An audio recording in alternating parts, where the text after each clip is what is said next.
haunted by shadows that she cannot control. Across the shining land, heroes stand tall. In the echo of history, they never shall fall. Glorious tales of courage whisper through the night. The epic battle of warriors ready to fight.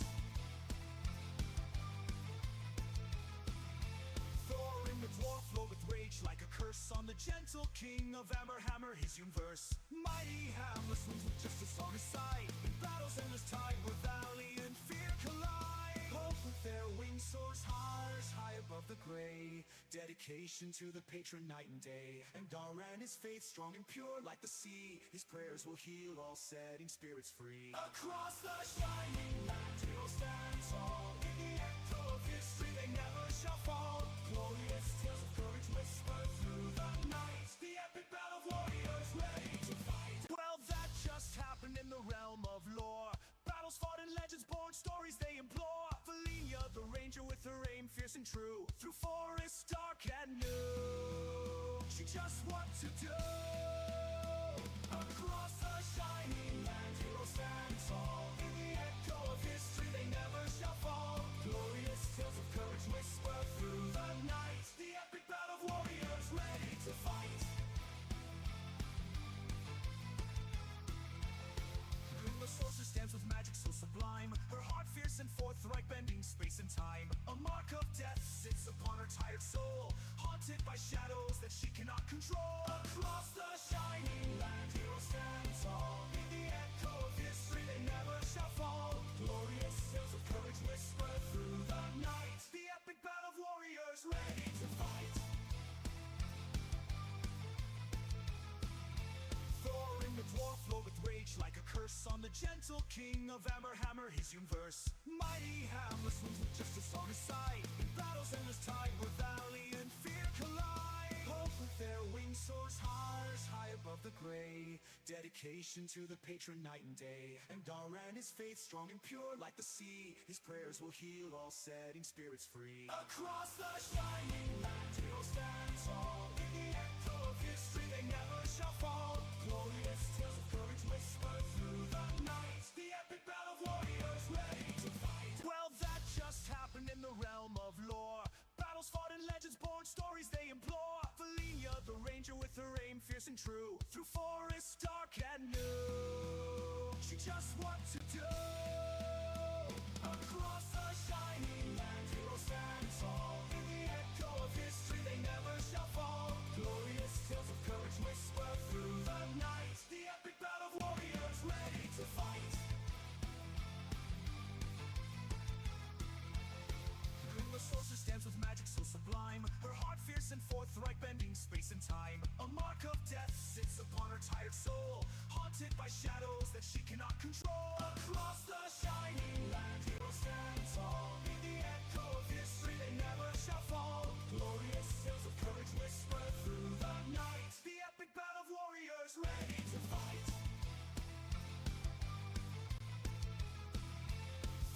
The dwarf flowed with rage like a curse on the gentle king of Hammer, his universe. Mighty Hamlet swings with justice on his side. In battle's endless tide where valiant fear collide. Hope with their wings soars high above the gray. Dedication to the patron night and day. And Daran his faith strong and pure like the sea. His prayers will heal all setting spirits free. Across the shining land, heroes stand tall. In the echo of history, they never shall fall. Glorious tales of courage whisper through the night. The epic battle of warriors ready to fight. Well, that just happened in the realm of lore. Battles fought and legends born, stories they implore. Valenia, the ranger with her aim fierce and true. Through forests dark and new, she just what to do. Across the shining land, heroes stand tall. In the echo of history, they never shall fall. Glorious tales of courage whisper through the night. The epic battle of warriors ready to fight.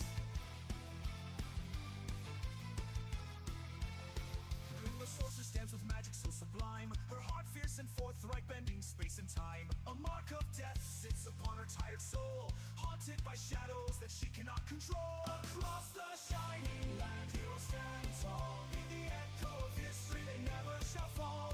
Glorious tales of courage whisper through the night. The epic battle of warriors ready to fight.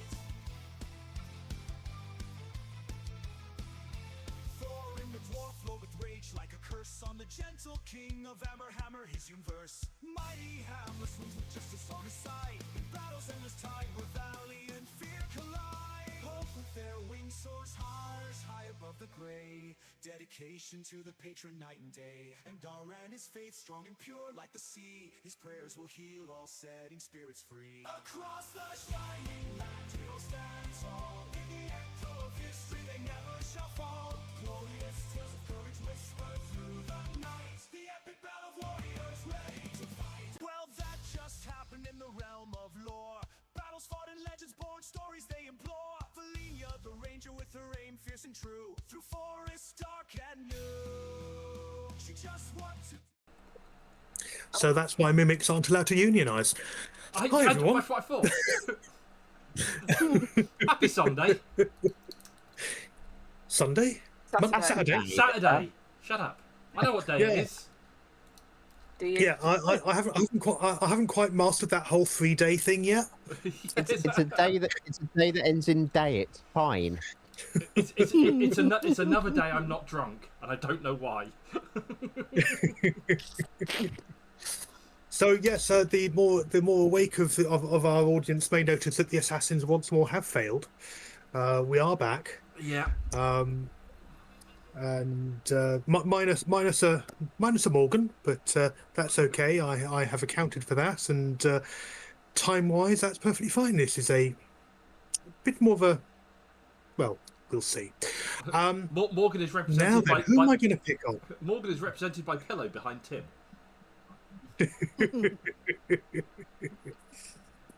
Oh, that one. That'll do. Yeah. Bless. Right, who am I going to pick on? Leah. Hi. Hello. Want to give us a quick recap on last week? No. Fair enough. It's there. Well done. Anyway. Let me see. Let's do it. Let's do it in Grazka. Not sure what runes. And now hand tracing the runes. Scribble, scribble, scribble, scribble, scribble, scribble. They look good. Oh. Grazka not know these runes. We need more bright. We need more bright. They fading. Is this the key of a cage? Weak magic here now. Has this hole only just opened? Kobold hold dagger for a long time. Why won't you move? Jeek, help! Jeek! Jeek have hacks. Goring hear voices? I hear voices. Orlask. What is Orlask? Grazka no like when Gorik no word. Legend. Who infernal creatures? Goblins pushed back? What are goblins? An overlord? Bad guy? Orlash still What? lord. Why is he quiet? Stone. Still nothing. There's a shape? Flesh. Fleshy equals stone? Stone is alive. Voices. Secret wonders. Cults of Orlask. From miners. Stoneworkers. Miners. I should ask the miners. Ow. Ow. Ow. Ow. Ow. Don't look at those eyes. They hurt. Here, One Eye. Here, One Eye. Have this. Have my scale. Grazka have so much work to catch up on. Oh my god. Entirely accurate and entirely confusing. I like it. Yeah, I think this is definitely a cue to anyone who is watching on Catch Up to go and see previous episodes that are archived. It won't make much more sense, but it'll give you some context, maybe. So, having The worst thing is, all of it makes sense.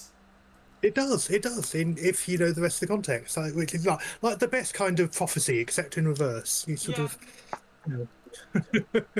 even knowing it makes no sense. So yes, you had completed your, to the best you could, given the circumstances, the investigation of the hidden chamber, having previously defeated the unearthly aberrations that had crept out to try and do harm to all. The miners and some of the mercenaries from the from the Rangers had erected some barricades to stop anyone else getting anywhere near the sinkhole, while the miners in the quarry sort of started to turn back to getting back to work and starting to restore things. So you all returned home. You had a chance to rest up.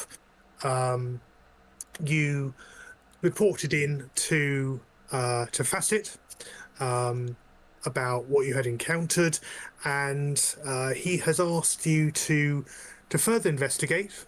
Along the lines of anything else you find out about this, it would be grateful to know about, rather than having any direct any actual specific go here, go do this. So you're much more on your own recognizance now. You were all pretty much battered and in need of sort of starting to put yourself together. So you've had about a week of sort of downtime, recovery, restocking, investigation, things like that. And one of the things I asked you each to do before we finished up last time was to give me an indication of the sort of things that you wanted to be getting on with. So I have that written out in front of me in various bits and pieces, and we'll start to slowly go through that. So for everyone, just in case you haven't already done it, long rest, remove any conditions on you that may have been imposed by being exhausted, things like that, which I think was mostly just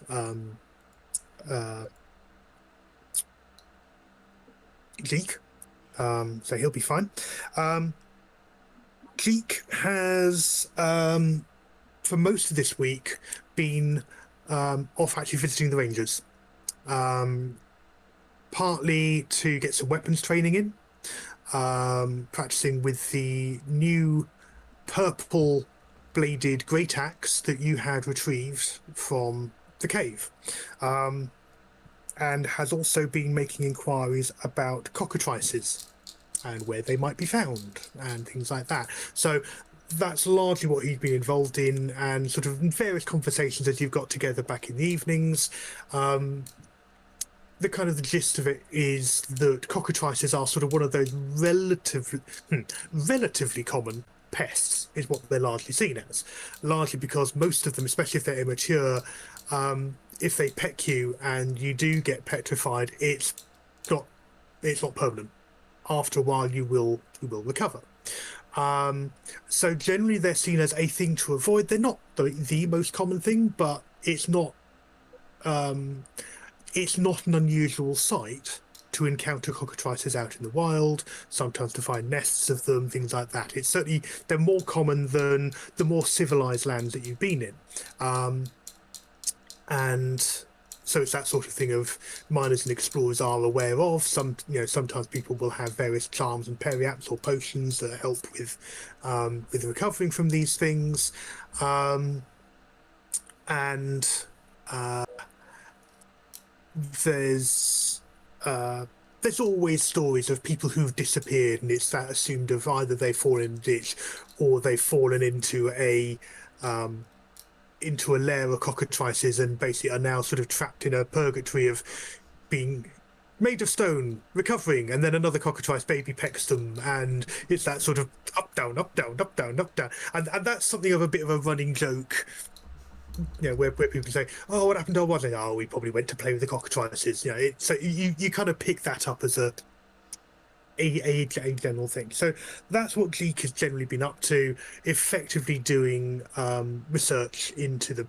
And he kind of lets, he's already talked about one of the things he's come out here to do is to sort of get expertise in hunting, and sort of has sort of like he's got some list he hasn't divulged much about, but from the sound of it, cockatrices are one of the things on this list of things that he has to get as proof of his expertise and things he's done. So that's that's what he's generally been up to. Graska, you've already mentioned that you were generally looking to catch up with the job. Mm-hmm. You obviously, as you work your quote unquote day job. So what time of day you do that is entirely up to you. Exactly. Quite often found in the night, digging holes and sometimes putting bodies in them. There's not, fortunately at the moment, business is fairly slow, so there's not really a backlog. Looking at the the map that I've got up there, you'll see I've put you in the graveyard next to an open grave. I've seen that. The other individual that's in that I put on the map, which I will just do there, is the actual gravekeeper. Logan Who Chollett kind of just looks after subscribed general for responsibility 65 rather months. than lugging things around. Hi all. A warforged, largely made of steel and granite, and he's adopted the name Slab because he has a fairly on the nose reputation. He also doesn't really keep to any particular times, but he's usually the one who gets the call to sort of pick things up or assemblages of bits and pieces. One of the things that he does during this week, though, is he disposes of the remnants, the scattered remnants of the various aberrations that you had killed. Not burying them here, he sort of basically constructs a pyre. So he probably gets you to help with assembling that. And that's just a discrete distance away from the mine. That he doesn't need to be transporting it too much. One of the things you've noticed about certainly about these aberrations, especially kind of the squished goblinoid things and the sort of the long-armed thing, is that they decay really rapidly. Far more so than you're used to with bodies, even in the heat and dust of these planes.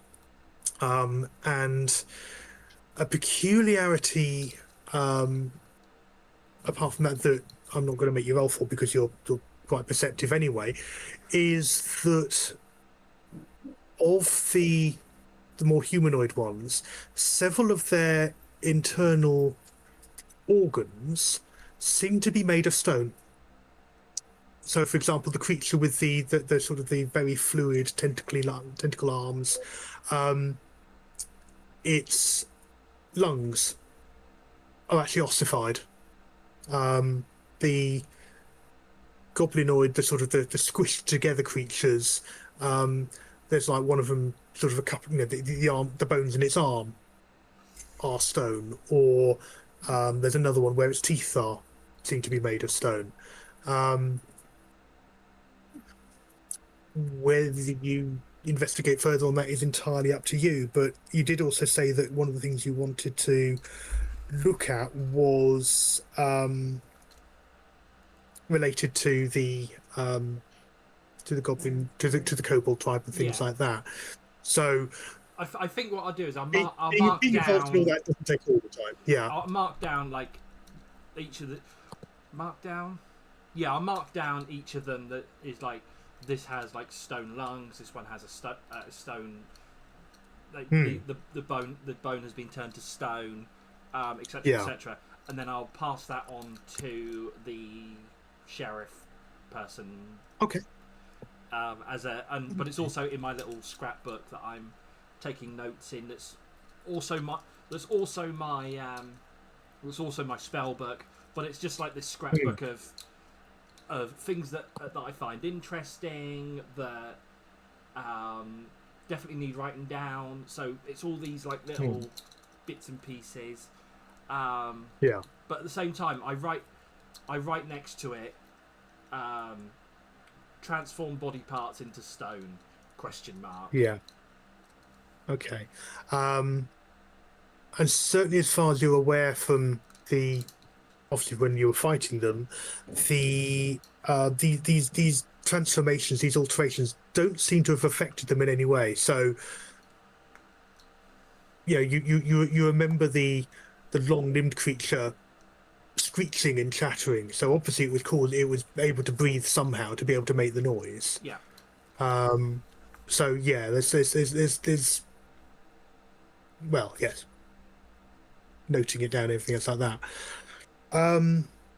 In terms of the things you want to investigate, you were talking about wanting to research this kobold tribe and its location. Yeah. How are you going about conducting that research? Are you... Is there a sort of makeshift town hall that might have maps of the area, or? Yeah, the town hall's got a it's got a records hall. It's up on the top floor. And Um, I think I'll on probably the sort of like the tower. ask around probably the local kobold workers if they know about these other tribes that we've heard about, and explain that I have no memory, blah blah blah, Mhm. so I can't remember anything that I may have known before. Okay. Are you um are you looking to grease the wheels any in terms of bribes, gifts, things like that, or I just sort of just see what you can do and pick up? I will. Let me see. What have I got? Inventory. There we go. Could I? I know it's not a lot, but could I use 10 gold just to sort of like grease? I think for a cobot for this early on, and most people, 10 gold is quite a lot. So Hmm. Yeah. Okay. I'll do with that. I will. Yeah, I'll say 10 gold just to sort of like sort of grease the wheels and say, like, I don't know, like, your next burial is free.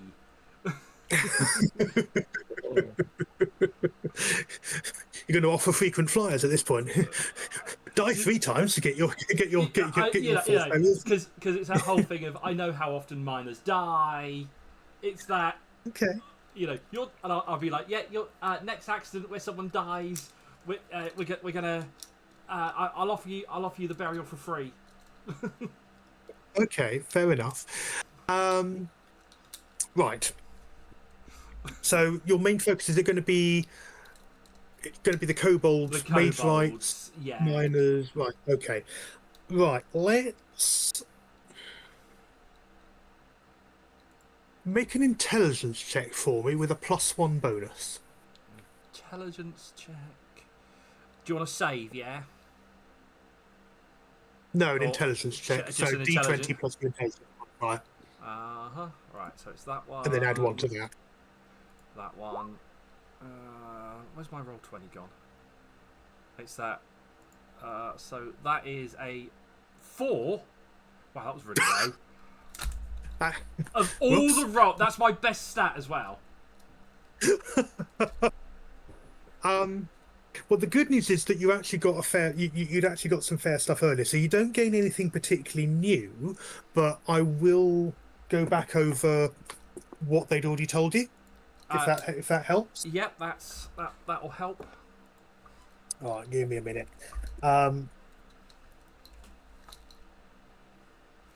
Right, so the information you got are with the blah, blah, blah. Yeah, so the nearest kobolds of a different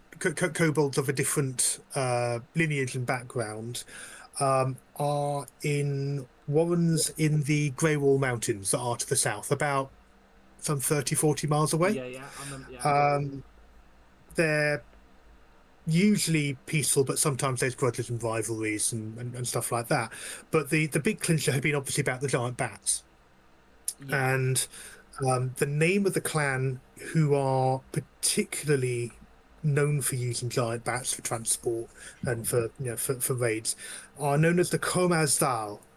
If you'd like me to spell that. Yes, please. Okay, KOMAAZ KOAAZ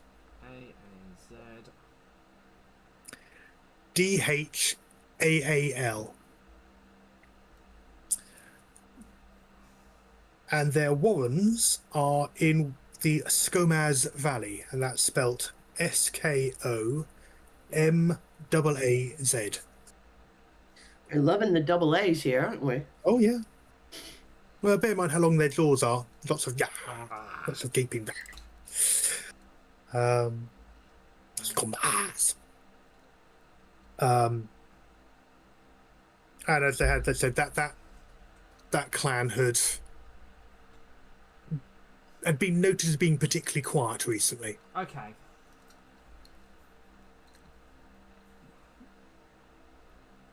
Okay.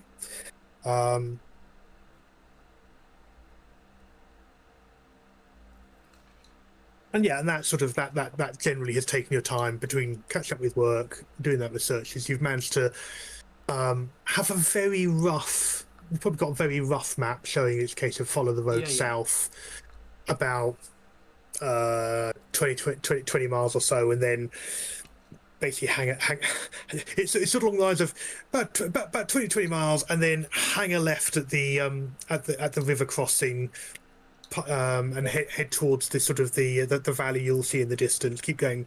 Once you're in the valley, start looking for a waterfall. Ah, great. Welsh kobolds.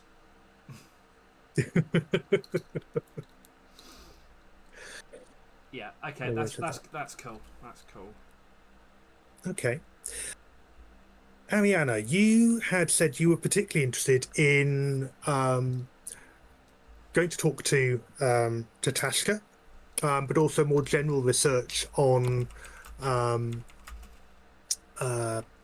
Medusas as well, but also a bit of research to see what you could find about Orlask. You can pick, in terms of those researches, the Medusas and the Orlask. Is there one you'd prefer to focus on, just in terms of time available? I think we'll chat with Tashka. Mm-hmm.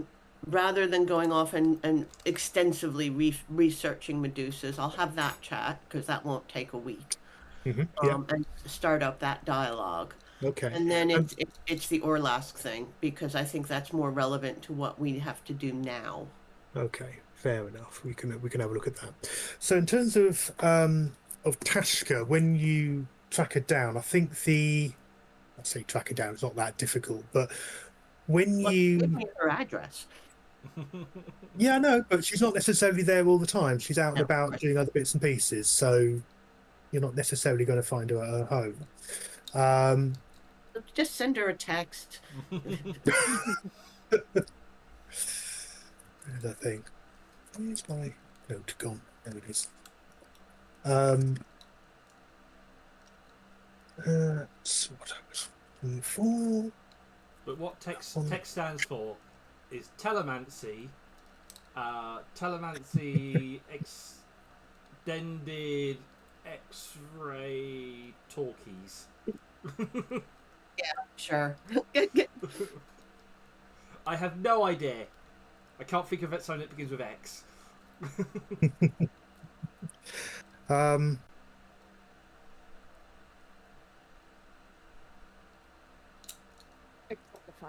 So yeah, I mean, you can either sort of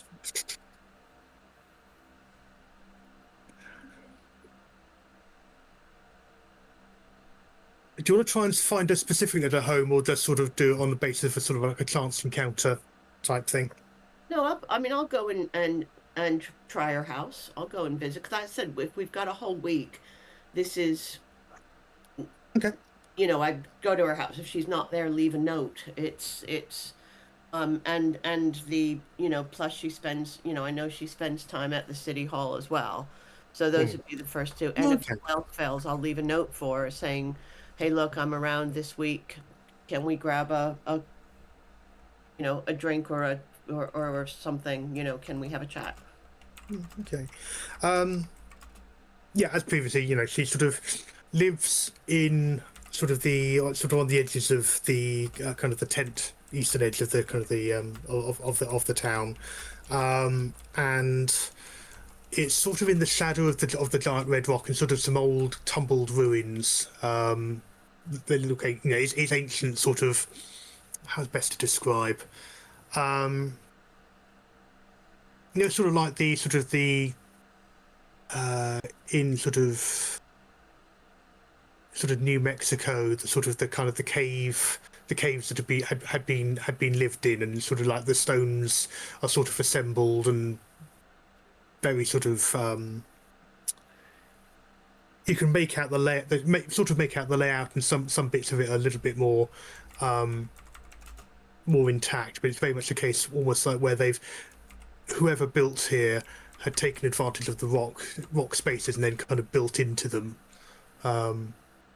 I don't know if that's making any sense to you No, whatsoever. I think I've got the But you kind can of. you get the kind of the mental image of it Yeah. anyway. But she herself, rather than living in any of those, is actually in sort of this tent, as I sort of see it, made of these richly decorated. You identified them as gorgon hides that the tent itself had been made out of, and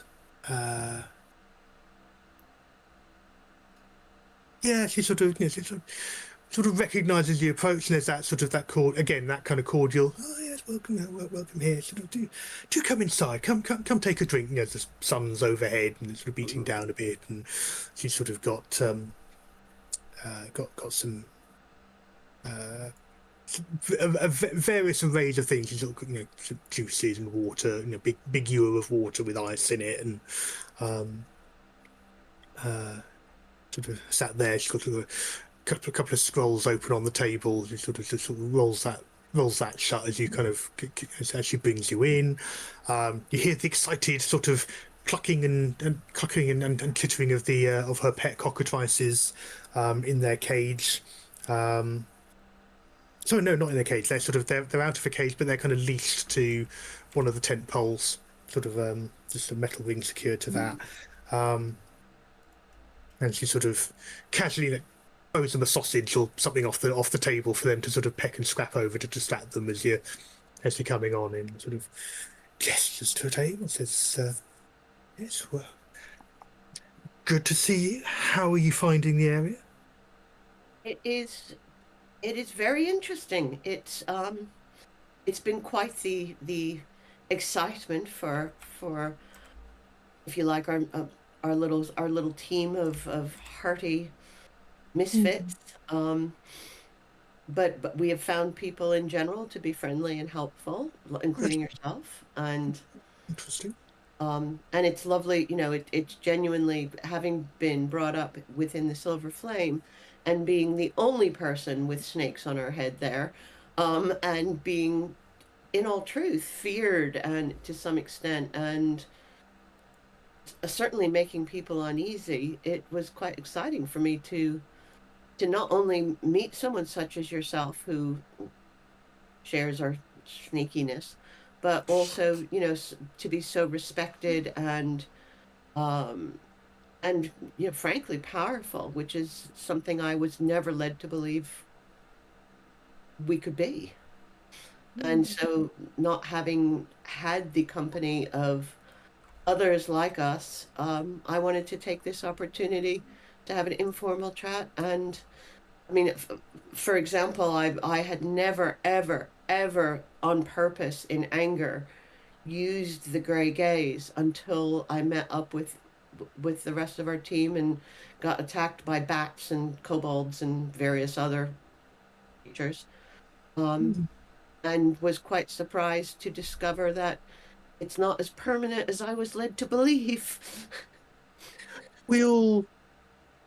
It's like any muscle. The more you use it, the more adept you become at catching the gaze and of letting the magics flow through to enchant and make the effect happen. Even the youngest toddler has to learn to walk. That's true, and Birds have to learn how to fly. Snakes to crawl. or to, as mine do their little.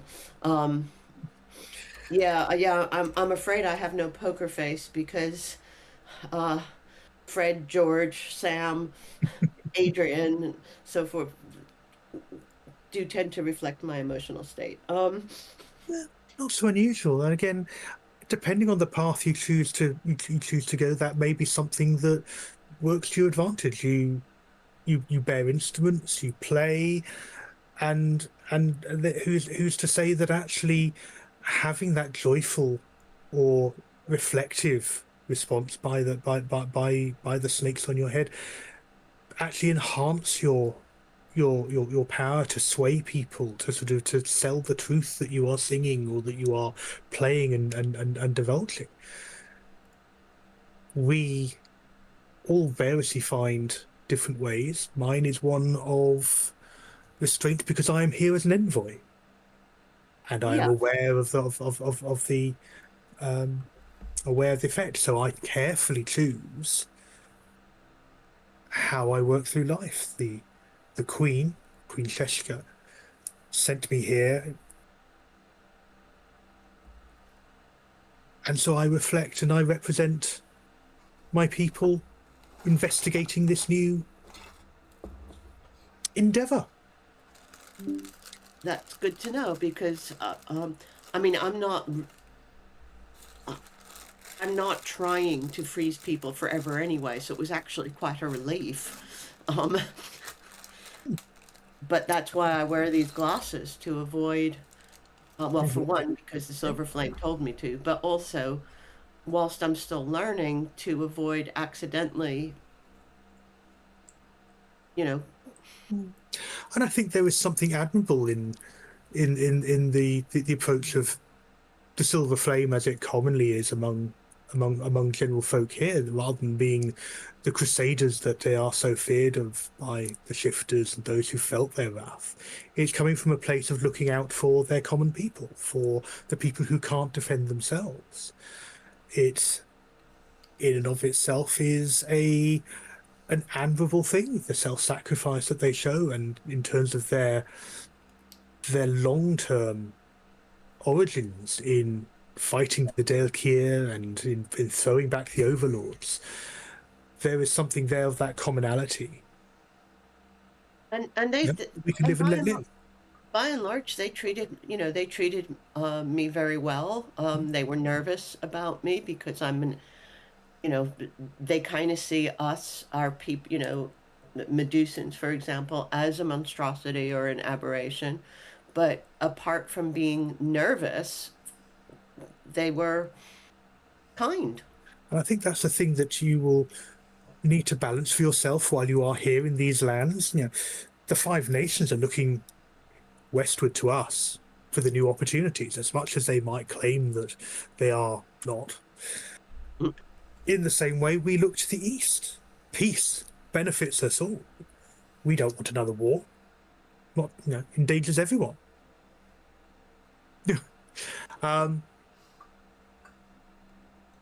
But these lands are not the lands that you have grown up in. Here, you do not have to define yourself by these words. Monstrosity. You are you. And your benefit and your gift is what you can bring to those around you. And that is the entire point of the nation of Droam as we build it and develop it, is what we can bring, the skills, the powers that we can use to build a strong base. It's very different from the Five Nations, where it's this thing of how can you serve whoever is in charge? This power that is brought down. There is a selflessness to them. But there has to be space for you to flourish, and because you are different in those old lands you have already encountered, that being of the other. Well, here, everyone is the other. And so once you've got that in your mind, you can start to look afresh and to really take on board what's around you and decide what is important to you.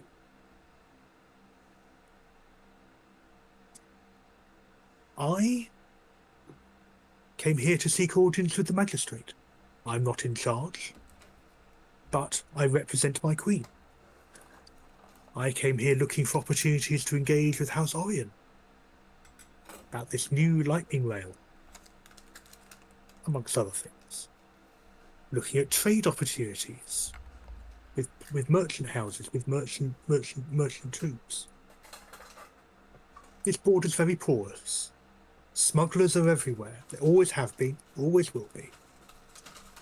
But if we can find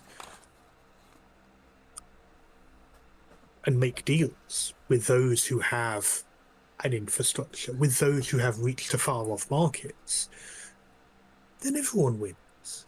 Kazakh Dral grows in its security. this town becomes more of a foothold, it too prospers. I see it as a gateway. So I thank you for the compliment of I have power, but it's only influence and notice of my leads that I bring, and how I can help along the way. I'm not an official, not here. That's the magistrate's job. Nevertheless, influence is a power of sorts, much like, not to metaphorically trumpet my own horn, as is, for example, musical talent or magic talent or any of these things. Power doesn't always mean sharp sticks and punishments. Knowledge, for example. Now, there's a coin we can all spend. Which is why I wanted to seek you out, both for that and to some of the knowledge you're giving me now. And perhaps, I would love to continue this dialogue as we're in here, because you're the only other Medusan I've met. Well, apart from Alamash. Apart from Alamash, I was just about to add that. But literally my first time. I mean, I think it's been lovely that I've made these fine companions who are certainly very different from each other, even although I did know Gorink before in the Silver Flame. We're obviously very, very different. Our singing voices are certainly very different from each other's. And to be cherished. Embrace those differences. And if you do have suggestions on, for example, improving the use of the grey gaze rather than my sort of haphazard. I mean, it's worked, but that could be something I could certainly over time help you with practicing and practicing and developing. That's not a problem. Developing it, both to use it, but also not to use it, not to be afraid to take my glasses off. That would be super helpful. You mentioned you came here asking knowledge. I mean, obviously, I'm more than happy to talk about sort of what we're building in Kazakh, but was there anything in particular that you were actually, yes, wanting to ask about? Yeah, well, I've got you here. And as I say, when I approached you earlier in the week, it really was about being a Medusa. But in our last investigation of the sinkhole, a name kept popping up, and particularly a couple of our party heard whispers only they could hear, mentioning an Orlask and stillness. Yes, I know the tales. Orlask is an overlord. He is a Delkir. He is banished from this land, from this world. Was done so by the gatekeeper druids. They're a scourge on this world. I'm glad to see the back of them. Despite what any tales and legends have got to do, Medusas of Kazakh have got nothing to do with them. I am firmly opposed to all who worship the Delkir. I am too. The Delkir are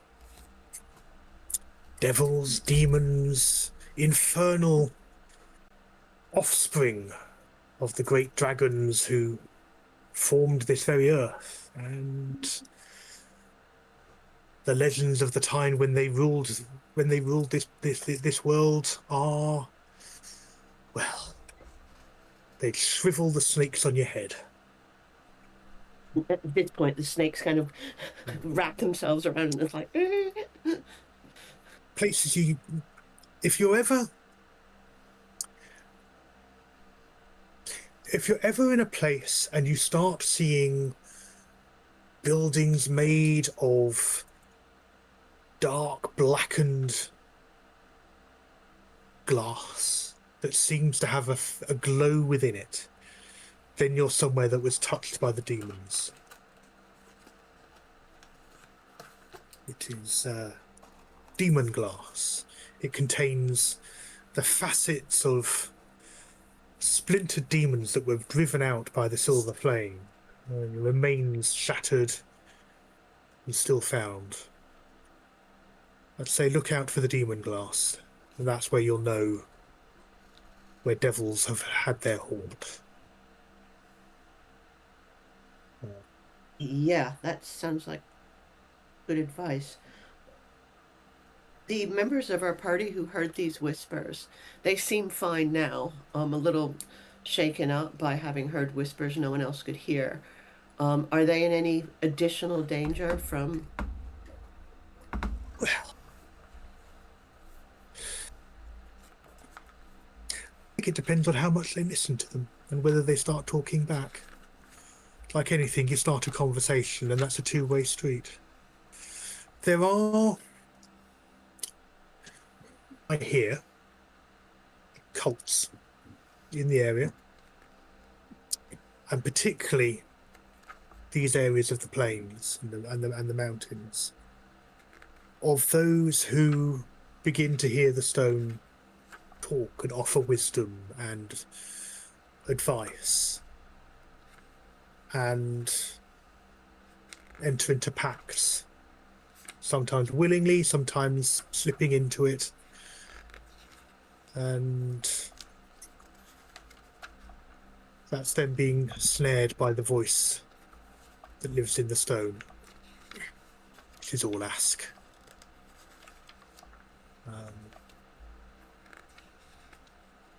The longer they work in that cult, the more they become like stone. They will typically, their leaders will typically wear masks that transform them when they wear them. So they speak directly as the voice when wearing these masks. I've known back in the day when I was a soldier, remember we fell upon a cult and fought back, and we found that many of them had body parts that turned to stone. You'd split a skull and find a solid lump of stone inside. Didn't seem to stop them from, well, I use the word allegedly, thinking, but it never stopped them from being effective soldiers. Others, something minor, fingernails turned to stone, or their skin being rougher. Does Ariana know about what Jeek found out about the? No, it was probably not at this point. It's the sort of thing you can compare notes on. Yeah. So Ariana doesn't know that the bodies that I would say probably not at this point. I mean, other than, tell you what, make an intelligence check for me to see if you noticed anything while you're in the cave. I think that's probably fair.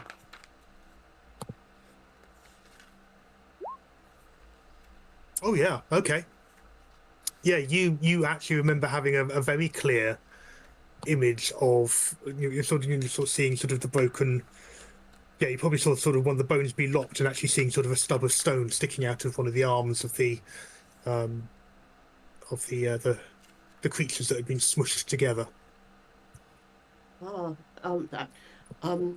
Some of the creatures that nearly defeated us, but we ultimately defeated, they had stone in places no living creature should. Well, I think that would definitely point to them being creatures of all ask then. I think we have quite a bit of evidence between that and the whispers. What did you find down there? Was it just the creatures in a cave? I know you were able to rescue the miners. No, there was like a shrine with runes and inscriptions and a number of statues, 5 blades to bind stone, 5 to wield them, and so forth. And there were 5 statues: a human, a hobgoblin, a goblin warrior, an orc, and a kobold, who clearly had been holding weapons at one point, and it was clear what they were, but most of the weapons were missing. So I am concerned that if this is the the the way of keeping these where they belong, built by the gatekeeper druids, that it has clearly been looted in the past and does not look particularly secure. Could you make a persuasion roll for me, please?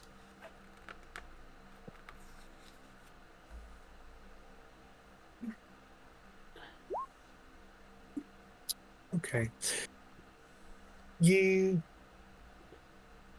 notice a shift in her expression as you're talking about the missing weapons and the kind of the descriptions of the various sort of statues, and she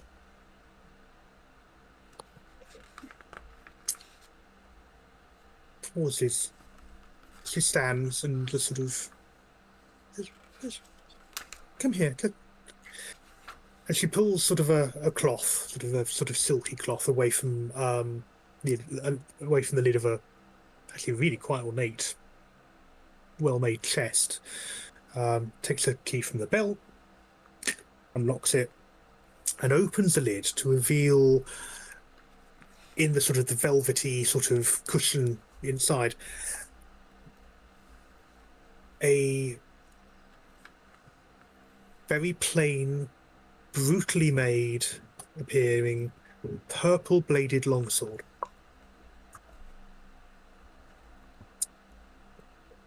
I think this might be one of the weapons that you're talking about.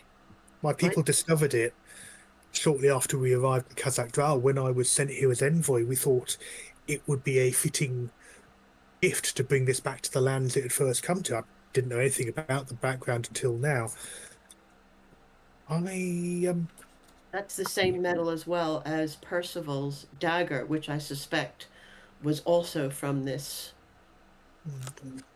I will keep this safely until we know more about what may be required.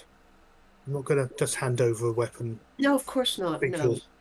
you'll excuse me that, but I will keep this here safely under lock and key and guard it more carefully until we know what use it might be needed for. I think Well, we've all learned something today, haven't we? haven't we, John? So I mean, it does look like that these weapons, I mean, hopefully were just looted, right? Not used for any, but given that they're, so.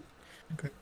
But yeah, I think it's even more important that nobody goes down that sinkhole, and hopefully,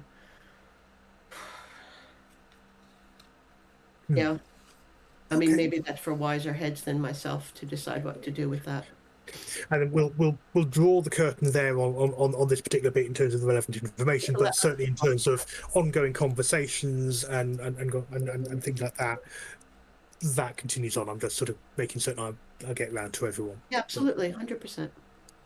Brilliant.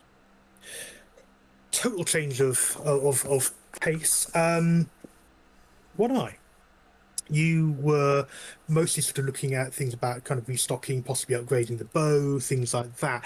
Is there anything in particular that you're looking for? There are a number of, and the most obvious place to go to is finding the name of it, because I've put it. What am I using as my reference here? The enemy of names. There is so you've got there's what's known as the Truva Mercantile, which is sort of part of a informal general merchandise, gear, supply tools, and that's a goblin-owned business. Sort of a large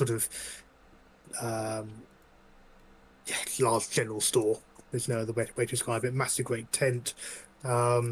And that's basically owned by the Truva family, spelled Tuuva. You've got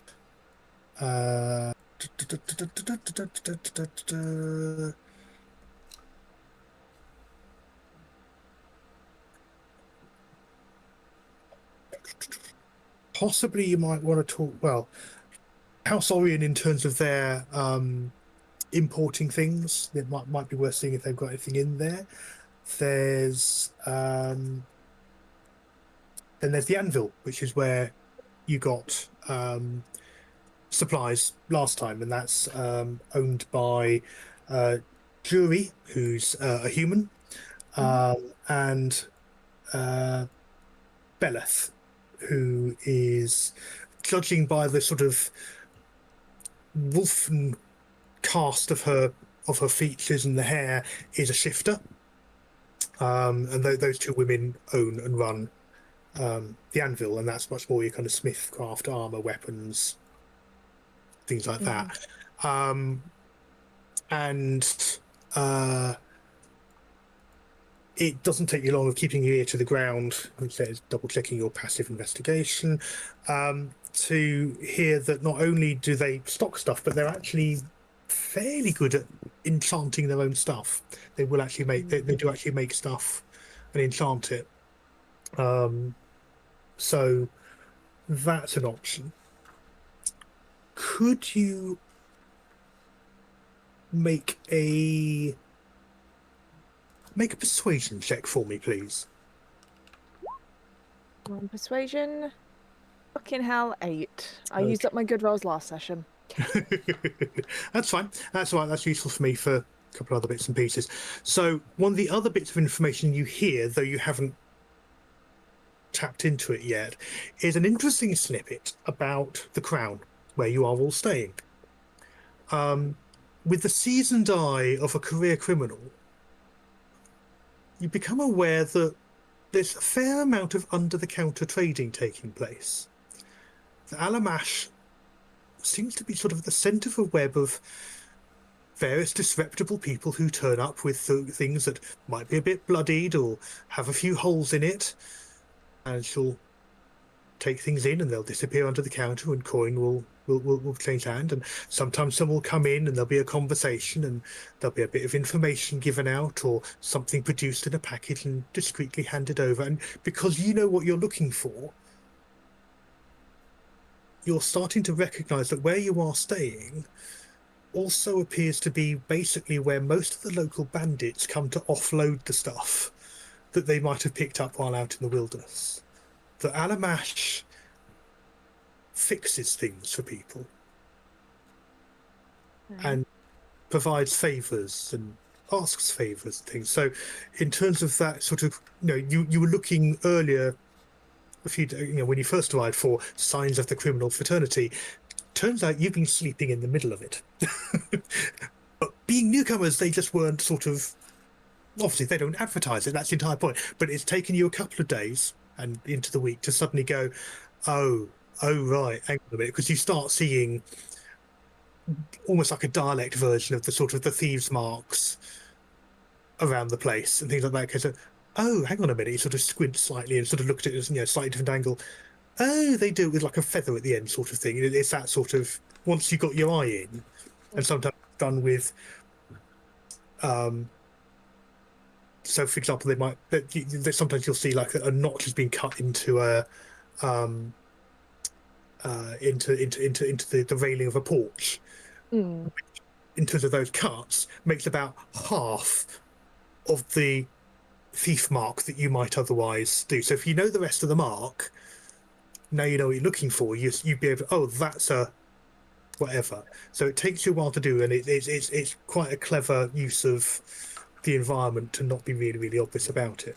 So that's another option for you. So with that in mind, in terms of what you're looking for, in terms of your ordinary bits and pieces like buying new arrows, things like that, that's fine. Knock yourself out, look in the player's handbook, buy yourself arrows, stuff like that. There are plenty of places to get most common stuff. If there's something a little bit odd and unusual, then we can look at it. But you were also talking about wanting to upgrade your bow and things like that. So what did you kind of have in mind for that? I think with the information as well at hand, I might go to the crown, because as well, Okay. like to see if there is a bow there, but also to ask them as well, because obviously with them having dealings with like people under the counter, they may also have some information as well. Okay. And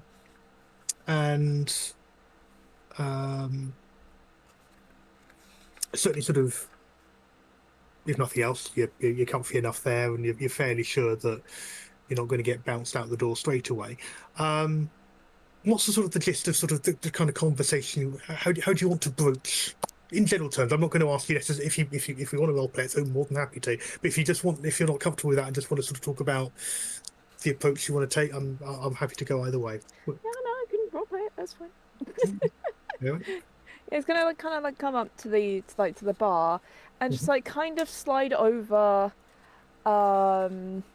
like just kind of obviously to kind of make it look like he's the sort of thing as well. I'm assuming like this sort of business industry as well. He kind of slides over like a gold piece sort of thing to like kind of like make it like known that he's not just like a regular sort of, because like he kind of, you know, isn't.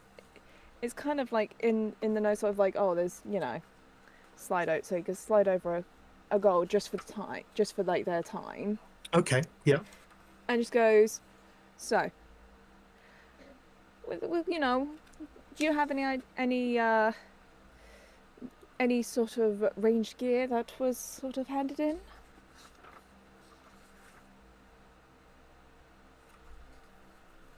Alamash, to her credit, has a poker face that barely responds. She allows an eyebrow to twitch, so you only sort of see the motion of that beneath the blindfold. You sort of just see the muscles twitch, and says, well, things are always being found and sold, and I'm always happy to help out people who are looking for that little edge. What sort of thing did you have in mind? Were you on the lookout for? I might be able to point you in the right direction. There are two things that you can actually do for me. So, as you know, someone like me, I'm no barbarian. Because we may be going out and tackling some nasty people. So, maybe a little something for my bow? For starters? Or maybe some ammunition for it? Something with a little extra bite, perhaps? Just a little. Bite. Maybe something to give you that little bit of an advantage if you're needing to move around and not disturb the animals, that sort of thing. Most likely be helpful. Yeah, well, there is a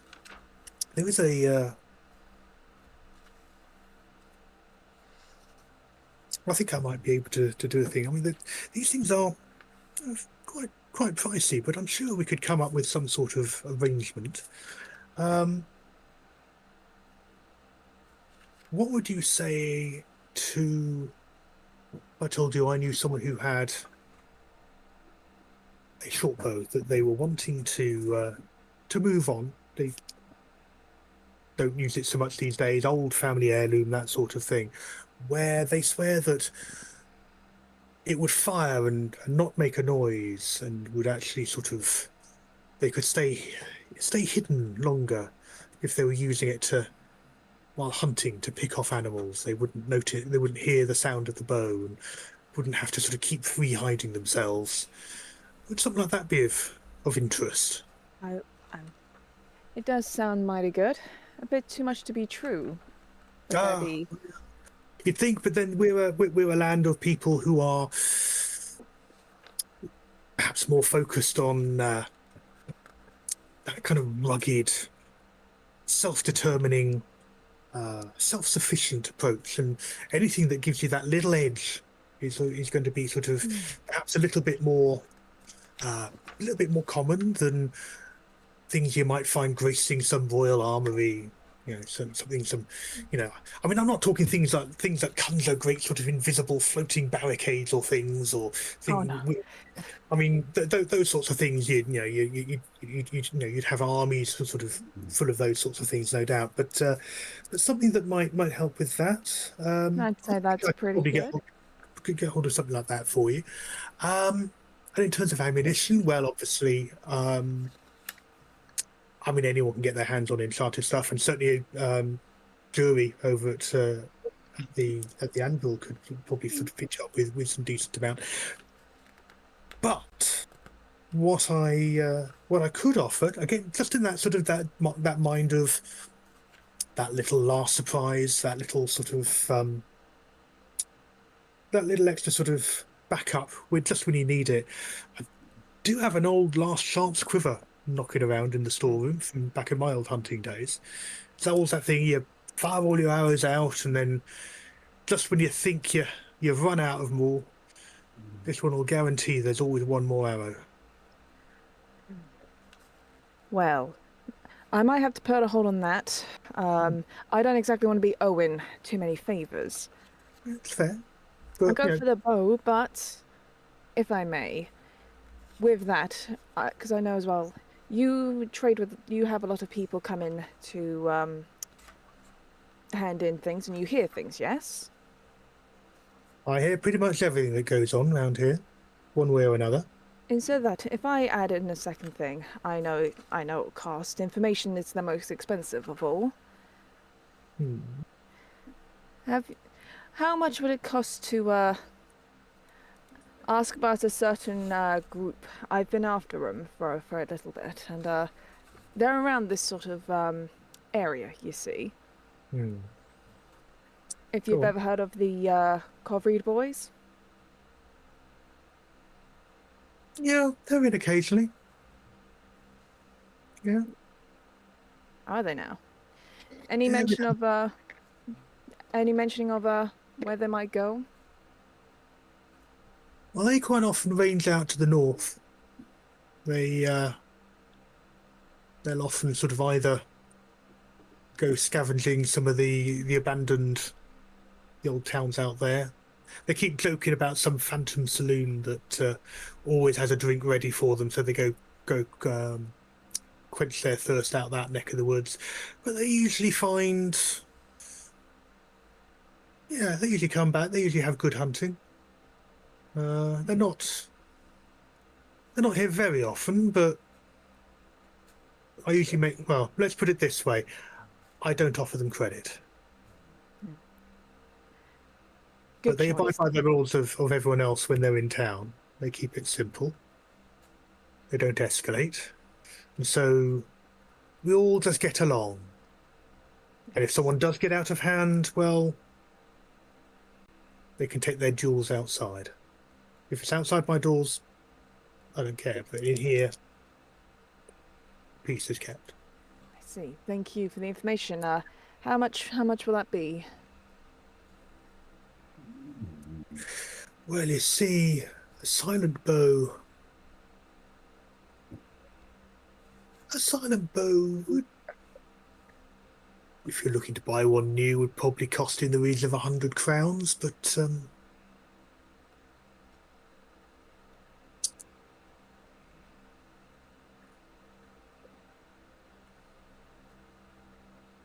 how about if you can slip us 30 crowns? Give you a bow. Give you the silent bow. All I ask in return is on your travels, you stop by me first. Give me a look at anything interesting that you pick up, Well, and I'll give you a fair price for it. that seems mighty fair.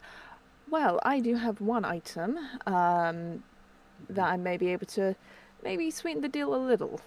And he's so from last session. I know Graska gave him one of her scales. Yeah, the stone. That's right. Stone scale.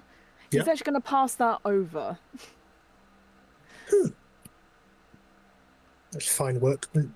That's not workmanship. Don't see too many of those. That's an interesting little thing. Wow. Where do you get this?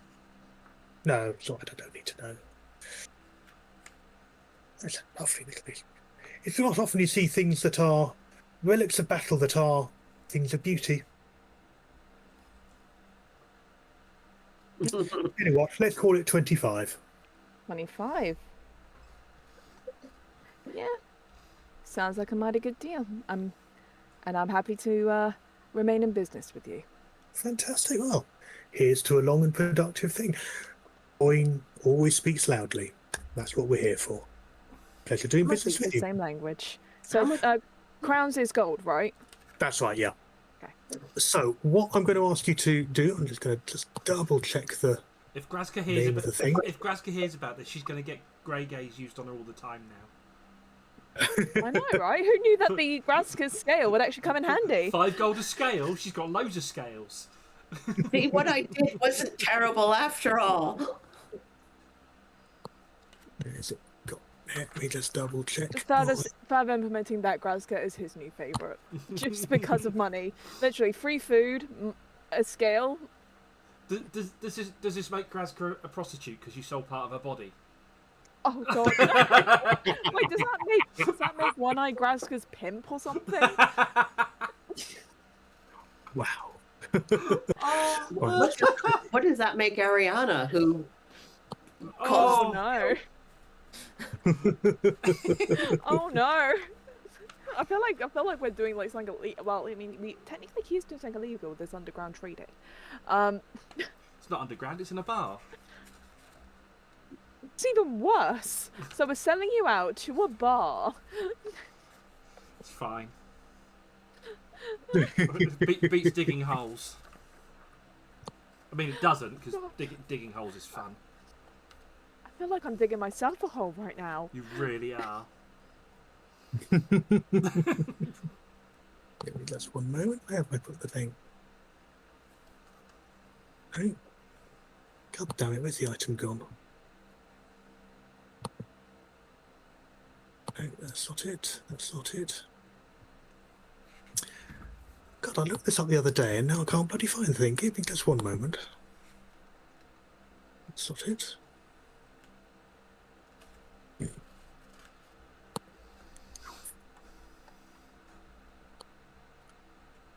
Where's your items?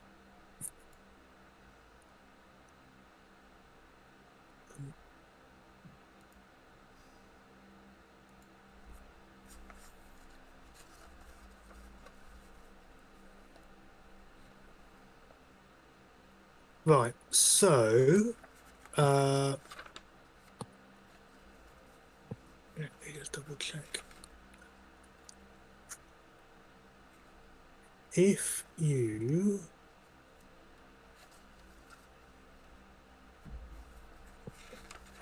if you type in silent shortbow,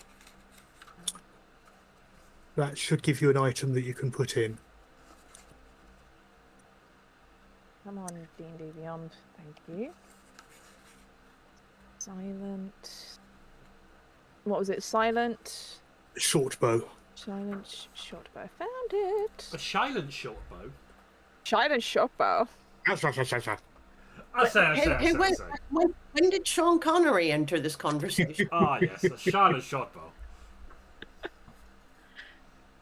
Okay, you got the description of that and what it does, yeah? Yeah. Yeah. And then I'm actually gonna have to get rid of this one because there's no point in me keeping my old shortbow, is there? Well, what you can do is you can uncheck it, and if you've got like and that way you can sort of, if it's unchecked, you keep it at the hotel, and then at some point if you sell it, you could sell it at the anvil for half normal GP if it's non-magical. Okay. So half its GP. Yeah. Oh god, I need to do maths. How much is the GP? Tell you what, I'll look 25. So that'll be 12. Let me look it up for you. 25. I know, not times. Stupid calculators. It'll Be 12 or 13. It'll be 12 gold. 12. Oh yeah, because you round down. 12 gold, 50 silver if you're doing half, or 12 gold if we're doing rounding down. So what would that be then, Tim? Would that be 12? That's 12 then, isn't it? Yeah. 12. Yeah. 12 gold. Oh god, no, just 12. I nearly put 112. Wait, why has One High suddenly got money? Wait, why has nobody else got money? Never trust a rogue with your banks. Awesome. Okay. Get rid of that. That's cool. Thank you.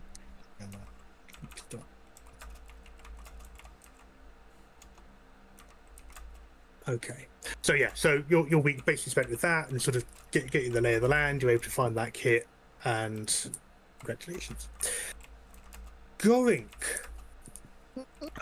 You had a couple of things you wanted to do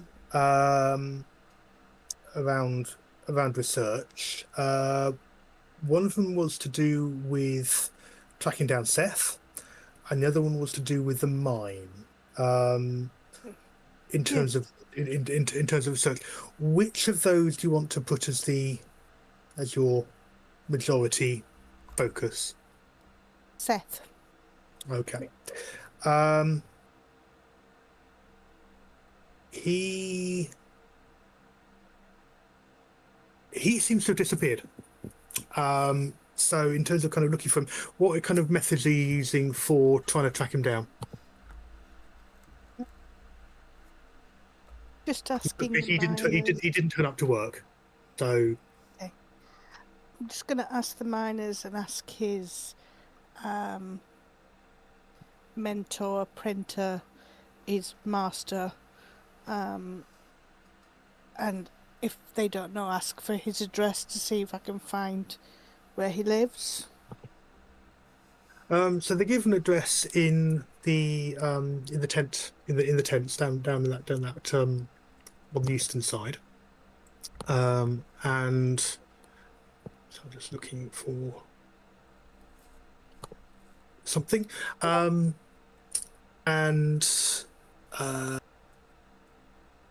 takes you a bit of a while. They're able to they're able to sort of give a description. When you get there, you find that the pitch where they described his tent as being is empty. He's taken his tent and possessions with him. I think I can. I bet you. I can guess what's happened to him, but. So in terms of sort of asking around, sort of, what are you doing to sort of try and work out what's going on? So I kind of ask if anybody's seen what's happened and do they know where he's gone. And if that draws a dud, I just kind of go, "Oh, okay," and then make my way towards the mines. Okay. Okay, make a persuasion roll for me as you're talking to the neighbours and people living in the area.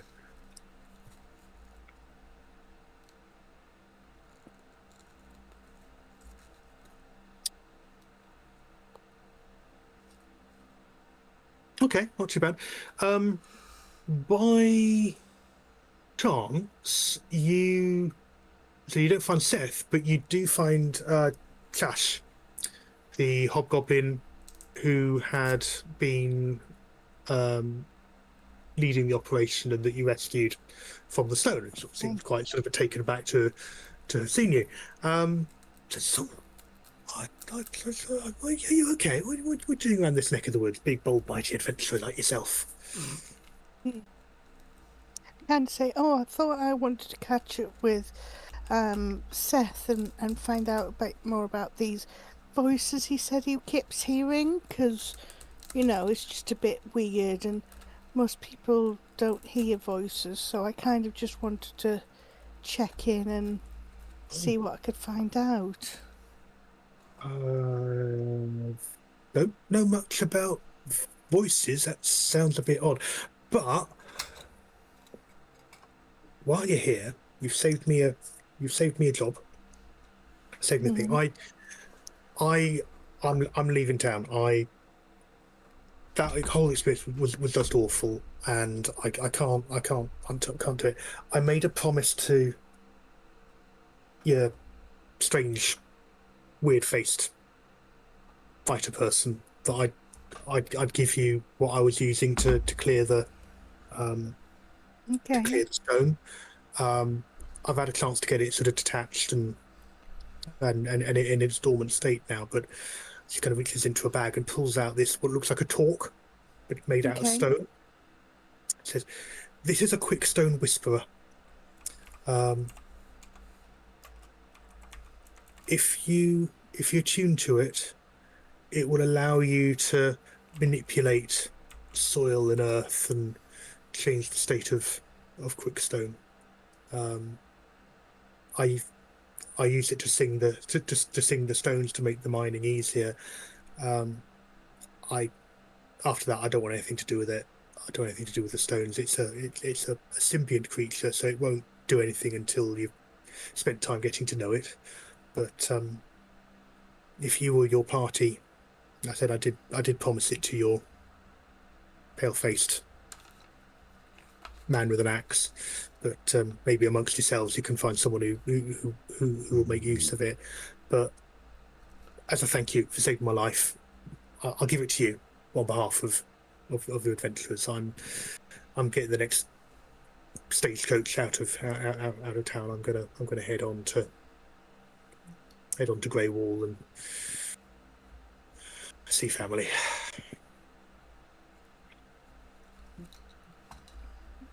And if you put it on the inventory, you should be able to search it up. Quick Stone Whisperer. Yeah. That's Okay. fine. Um, I kind of go, oh, that's a shame. yeah. No, No.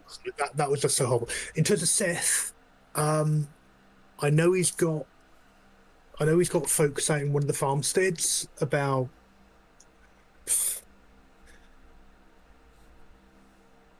I think he sort of said they're about 5-6 miles northeast. So he might have gone to stay with family.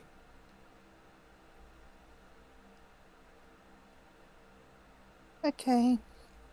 He said he said their house was by a by a pool. But he's sort of sort of on the edges of one of the mesas.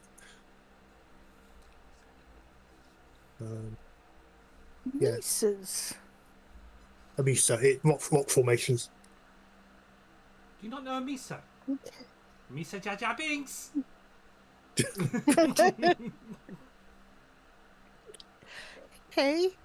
Okay, that Yeah, makes so me there's nervous. a whole load of stone formations there.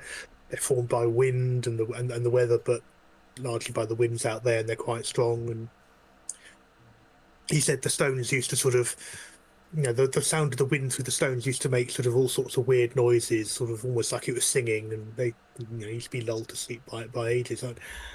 You don't think that's what you meant by listening to the stones talking, do you? Just the wind in the stones? Could have been, but he seemed more scared than that. Well, he was seemed to never be- a particularly bold lad, so he wasn't really keen. But yeah, I reckon if he's gone anyway, he's probably gone back to the farmstead. Okay. Okay. Well, good luck with the best will in the world. I kind of hope we don't meet again because I plan to be nowhere near the mines. I just can't stand the thought of it. I need drowned in stone. No. Just before you go, I have a quick question. If you've got this pipe that you've given to us, could you not have just whistled that to kind of lift you up?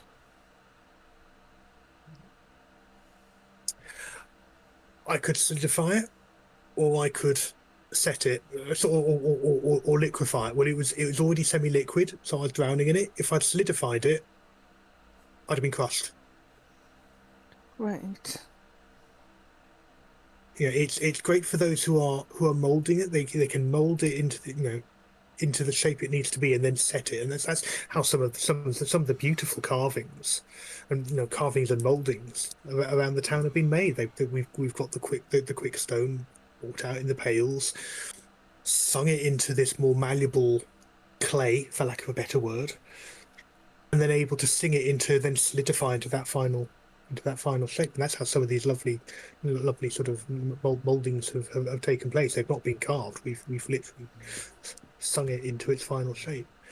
So there's a few people around, working the mines or whatever, who have these and make use of them. Some of the mage rights sort of swear by them, but I don't. Yeah, I've got too many bad memories. I haven't slept a wink since that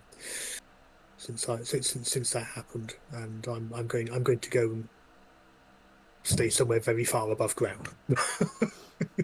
And did you notice, and because we didn't get a chance to talk, did you notice anything or hear anything other than kind of the way the rock was behaving around you when you were in there?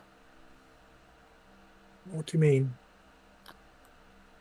Just, was there any external noises? Were you aware of any caves or caverns that had opened up that you weren't previously aware of? Make a persuasion roll for me. Mm-hmm. Bard persuasion roll 29.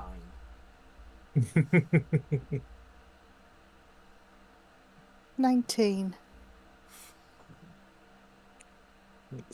I'm seeing 11. Yeah, it's not come through on the. There it is. It just took a while to come through. There you go. It's come through. 19. There's that bit. Old treachery was always sort of having bits collapsing and melting in. It was, it's one of the reasons why we closed it down. And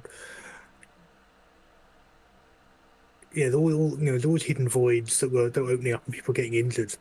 And I just thought that I could use my whisperer to kind of smooth the process, sort of have a bit more warning, and that didn't work out. In terms of other places, I remember seeing a faint glow from further in, which I think you guys investigated. There were, I remember previously them, every now and then someone would find sort of blocks of stone, like a worked stone, where there was sort of like there'd been something that had then collapsed. I don't know if you've ever, if you've, I don't know how much mining you've ever done, but sometimes you'll come across where someone's had built and reinforced a tunnel, and it's just caved in, and everything's then gone down on it and crushed it. But you'll find the stones and kind of spars of kind of bits of wood that have sort of survived and things like that. So every now and then we'd find something like that. So we never found anything that was an open space. So we just kind of hauled out the stone as we found it, and it was well made. And so you can walk around the town in the uptown, you'll probably find all sorts of buildings that are using stuff as foundation stones and stuff that we've hauled out of the earth from that quarry. Old Dakani work, I'd say, looking at the cuts.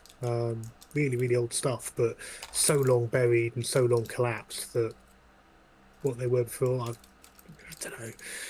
The Dakani sort of built down as often as they did up, so you're always sort of finding sort of collapsed bits of stonework and in places you're digging around. You can barely sort of travel half a mile before you sort of find yourself walking over the remains of some buried fastness, or finding a crevasse and some sort of half-buried vault, sort of still sort of unopened and utterly sort of inaccessible, barring making some sort of major sort of investment with people with lots of money and lots of lifting gear and things like that. So it's one of the reasons people keep flocking to this area, picking over old ruins and digging to see what they can find. There's so much history here, but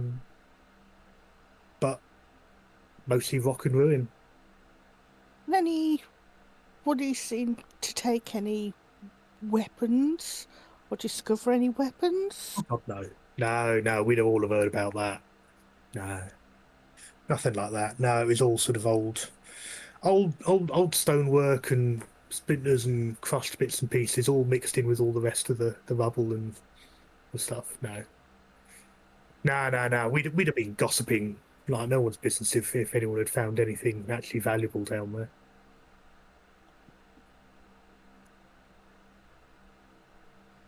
Okay. Okay. And has anyone come across these cockatrices? Oh, bloody pests! I mean, not so much where we are in the mines because obviously we've cleared it out. But yeah, I mean, go kicking over and sort of looking in dark caves. You're bound to find them all over there. Yeah, they're vermin for the most part. You just sort of just make sure they don't peck you. You know, shoot them if you see them. Shoot them. They're not great eating, but you know, take the head off, remove the legs. Vest's a bit sort of usually a bit dry because it's sort of weird mix of sort of bird and lizard. It's tough, stringy, but put it in a hot pot and make a stew and sort of keep it going for a couple of days. It'll be okay. Just got to spice it really heavily. But yeah, no, cockatrices, they're not that difficult to find. Yeah, sort of like asking if you ever seen a pigeon in a big city. You know, it's Yeah. Yeah. reduce. I love them. They love the irony of things turning to stone and it's not them. Hmm. Yes. Yes. Well, thank you. I'm going to go and do some more poking. Excuse me, I think I need to go and have some more nap time, but thank you. I will go and see if I can see anything else in the mine. Okay. And be very careful. I'll look after your Quickstone Whisperer and giving it to him, my colleague Jeek. Ah, that was his name. Okay. Fair enough, and off she goes. In terms of following up on the stuff with Seth, are you going to try and travel out that way or save that No, for gathering information together for people? I want to wait until we collate all the information. Okay, no worries. In terms of the mine, you are gently but very firmly denied access. They've put up a palisade. They're blocking it off. A couple of the soldiers from the Rangers are there guarding it, and while the rest of the quarry's in action. If you're wanting to go in there, how would you try and gain access?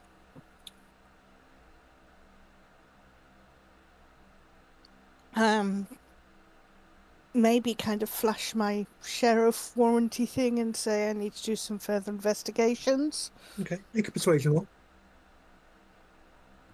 Again, being a bard, you should be, you probably got fairly good chance of talking past them. 17. Yes, I was just thinking to myself, target number 15. So yeah, they grumble. There's no two ways about it, but they grumble. But they do allow you down. The hoists that were put in place are still in place. So getting yourself down there looks like it'll be fairly simple. You're reassured that no one's been down there since. But yeah, shout if you need anything, and they're not going to come down with you. It's bloody spooky down there. We're staying put. Okay, and then I just try and make my way back to where the statues were to see if I can see anything or pick anything up more about this voice I was hearing, or if I hear it in different areas of the mine. Okay.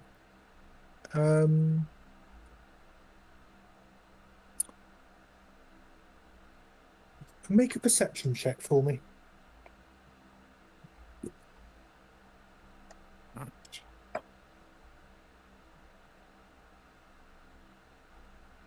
Natural 20. Fucking hell. Okay. Can someone check Joe's dice?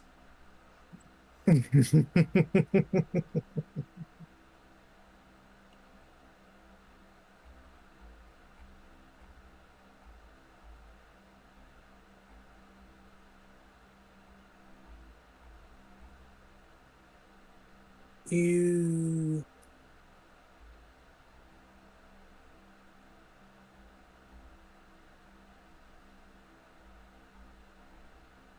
you hear, as I said earlier, this sort of this kind of overlapping of different voices, and I think that's probably the sort of thing you become aware of. It's not just one voice that's whispering. It's actually all sorts of back and forth.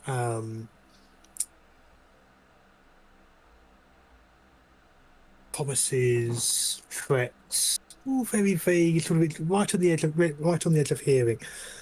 But you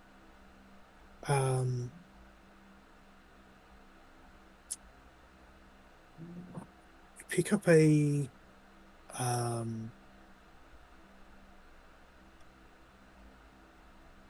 what's the phrase?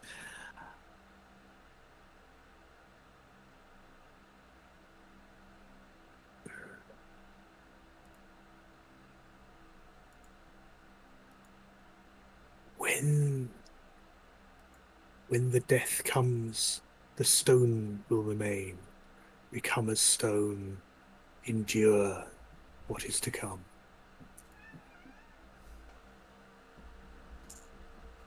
That's the clarity bit that you hear.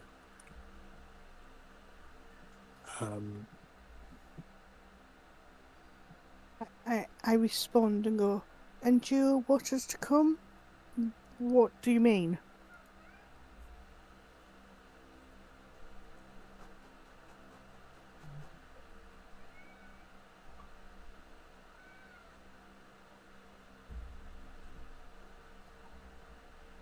And again, quite a sort of a babble there, but it's that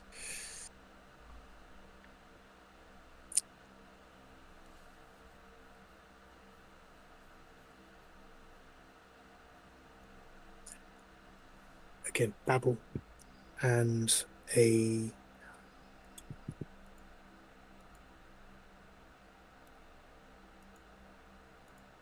Lord of Stone will sweep away all that is impermanent. Pledge, join, find the others who hear the stone. Lift up your voice. Worship. Become as stone. Endure. Outlast this passing world.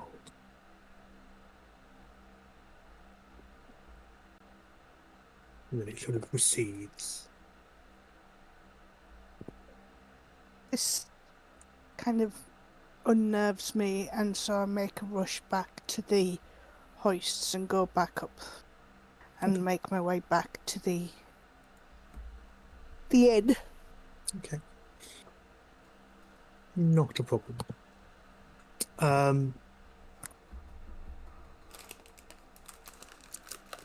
Rest of the week, yeah, that's sort of the last part, and then the rest of it, I'd imagine is sort of that sort of just trying to find out anything particularly just in terms of wider thing, or you just sort of taking the rest of the week sort of just as it comes, sort of thing. I'm taking the rest of the week kind of as it comes, but I'm kind of trying to take what I've heard and put it into a song, but not in a way that makes it sound like I'm worshipping them. Okay, fair enough. Okay. Yeah, you can gently work on that. It's not a problem. Make a performance check for me, just to sort of see how happy you are with the way that that's going.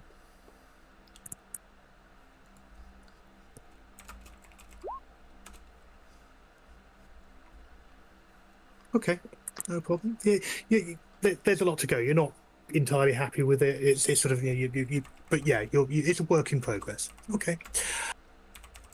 And then Akin Ferris, you didn't really sort of say much in terms of things that you were wanting to focus on. So what are you generally looking to be spending your time on during the week? I mean, you don't have to do anything particularly involved, especially given how beaten up you were. But if there were anything that you'd want to be spending your time doing? The main things he would be focusing on was getting his shit sorted. Yeah, okay. Getting his coat from the tailors, getting his old coat and his shirt repaired, because I don't have that many clothes. I can't afford to keep breaking. He'd also be sitting and much as the others said they heard voices, he heard them but denied them because he's already had voices in his head. Mm-hmm. He's like, I've already got one voice in my head. that didn't go so well. Mm-hmm. So just Okay. mainly sitting Maybe and just relaxing and using. Yeah. no worries. Okay, so yeah, absolutely. Your brand new coat. They little hands, haberdashers, absolutely come through for you. It's this amazing piece made out of the leather of that back wing, and integrated into this wider trim. And obviously, we talked about sort of you wanted to have. It was a red internal, wasn't it, in terms of the lining? Do you want that to sort of be silky or more of a sort of a raw cotton? What sort of textures are you thinking for that? Probably silky rather than anything else. Okay. So what he delivers to you is a fine piece of clothing. It is easily as robust as the duster that you had previously, and has some nice sort of leather working in terms of sort of little subtle patterns in terms of sort of some of the way the stitching is done, some of the way that it's been worked. Money well spent. Really, he's absolutely taking it as a challenge to give you a real eye-catching, distinctive, but at the same time practical piece of wear. And he's he and his wife are sort of very much that sort of they sort of do a bit of fitting with you, and it's sort of that case well that's all fine, and then sort of we'll come back tomorrow and we'll have made those slight adjustments on the way through. So you absolutely can put that in there, and in terms of the description and customizing on your inventory, have fun. You've paid for a nice custom piece. Absolutely brilliant. In terms of the repair work, absolutely they were able to sort of sort that out for you. I mean that's simple kind of as that made-right talent of theirs, repairing and making do and cleaning anything material is just a sheer joy to watch them work, and they really happily chat about they'll quite happy sort of chat with you while you're there if you're so minded. You get to sort of know the kids who are usually underfoot, but have that kind of curiosity of sort of very much the adults are not phased by much at all, and that's as much that professional sort of but the kids are sort of that open wide sort of sort of that sort of looking at the horns, and you probably get sort of a few sort of unfiltered questions about whether you bang your head on the headboard if you turn over at night, or whether you have difficulty finding shoes because they assume you've got cloven hooves at first. I do have cloven hooves. I don't wear shoes. Even better, I'd forgotten about that. So even better. So they ask you sort of things like whether you have to go to the blacksmiths to get them shod, or whether you have a favourite polish that you use for sort of bringing them up, whether you ever paint them. But it's with no malice, and that's kind of a refreshing change from sort of some of the interactions that you've had out east. It's you're used to encountering side eye and that sort of slightly unnerved what are you? Tieflings are not common in the slightest, but here it's just. You're someone who comes round and you make mum and dad laugh and you have a good chat, and so the kids are happy, and every now and then sort of one of them will come up with a particularly nice sort of ribbon that they've found in the dust, and they've sort of cleaned it off and they've tied it in a particularly complex bow, and sort of some strange knot thing, or they'll challenge you to undo. They've sort of tied about 4 or 5 together in quite a complex thing, and sort of challenge you while you're chatting away to see if you can unpick it without ripping or tearing it, sort of thing. So if you're happy to engage in that sort of tail. Yeah. Oh, absolutely, they'd be more than happy to sort of to do that. You probably get one of them offering to paint your hooves. I'll take it.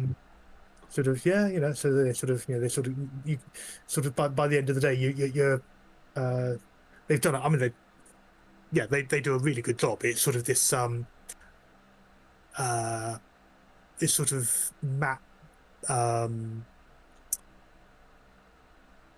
darkened orange. It's not quite ochre, but it's that sort of sort of orange buff and then tan sort of a colour. black sort of lining in it. Sort of, yeah, it's sort of, and it's real that sort of really, it's like they've done a lovely smooth thing, and they kind of done a sort of a matte sort of matte varnish on it to protect it a bit, and sort of say, yeah, if you want that touching up or changing, we'll happily do that. We need the practice, sort of thing. And yeah, kids are just wowed that you're letting them do that. So yeah, absolutely. But yeah, no, absolutely. Just sort of spending your time relaxing is not any worry about that. What Trying to ignore the other voice that's in my head. Yeah, and that's possibly one of the more disturbing things, because a realization you get about halfway through the week is that voice you heard is not that dissimilar from what you made a deal with that has never quite identified itself as. Mm-hmm. I had a feeling. You just have that sort of. It doesn't seem to have. It doesn't acknowledge. It doesn't sort of refer to it. But you are. Certainly at this level of interaction, having made the general deal, you're not getting a lot of communication at this point. You don't have that closer connection, but you are feeling sort of a sense of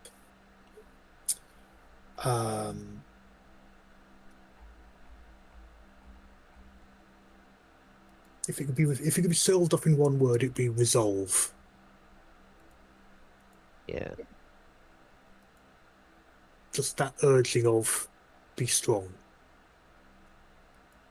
That's the active thing. In terms of the whispers, you don't hear anything else outside of that mine area, and that's outside of the sealed area, and that's almost certainly because of the nature of what that space is. The link between universes, planes, is weakening there. But yeah, there's that nasty suspicion that you've just voiced that you might have done a deal with something connected to, if not directly, with what's behind that seal.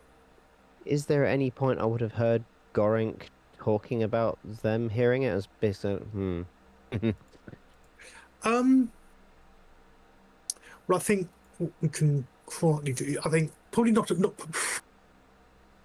I think towards the end of the week, you all generally are able to sort of start to get back together again, as you've sort of gone in various separate ways and you're having conversations. So maybe that's a thing to sort of to bring together, is perhaps sort of towards the end of the week you are, I don't know, say in the ground is as good a place as any. It's where you're all mostly staying, and even with the sort of the fairly rough and ready crowd who are in there, it's also not just sort of shady people sitting in corners. You've got tradesmen, you've got people who are passing through, you've got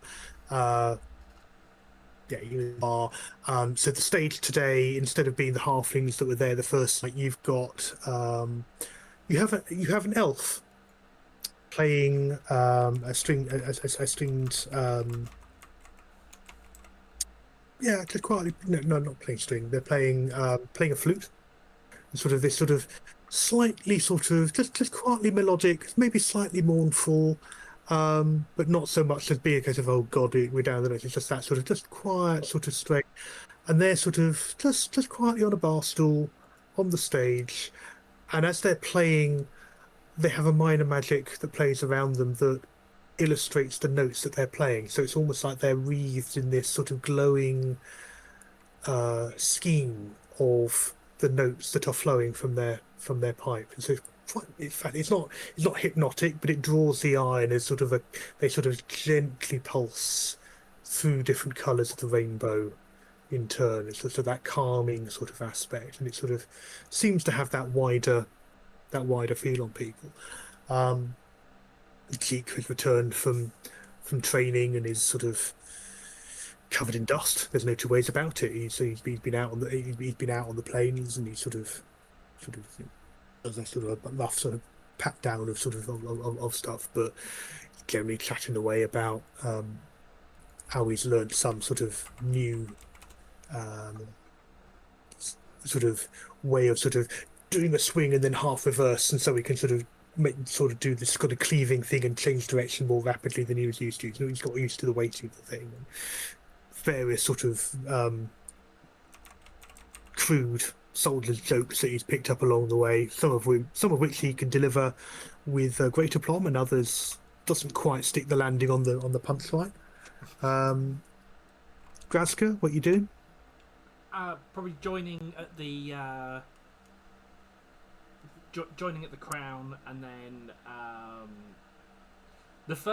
if you see her during the middle of the week, she's sort of like quite dusty and covered in dirt, and then when she comes in at the end of the week, she's like very much like reapplied like all her like war paint and makeup, so that she doesn't stand out like a sore thumb in the middle of the the middle of the bar.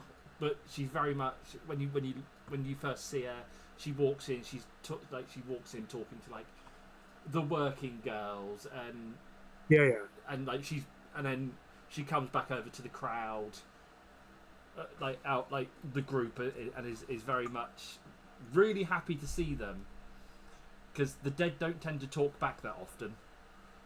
No, not often. Every now and then you get you. Yeah, she does hear things that. Every now and then you hear sort of something knocking from further down, or very rarely, but occasionally you'll get someone sort of basically sort of clambering back out, looking perhaps still worse aware, but they sort of tend to sort of stare you down and sort of just go, nope, not staying here, I'm off. And if someone climbs out it, it means they'll probably come back later on and get reburied, which means more money. Absolutely. So she's just like, yeah, okay, off you go, bye. If anything, I expect she's got like a care package somewhere for each of them to climb out, and she's like, ta-da. Like a biscuit and a bit of water. She's like, off you go. Okay. And she's probably like, the keeper couldn't hold you, okay, bye.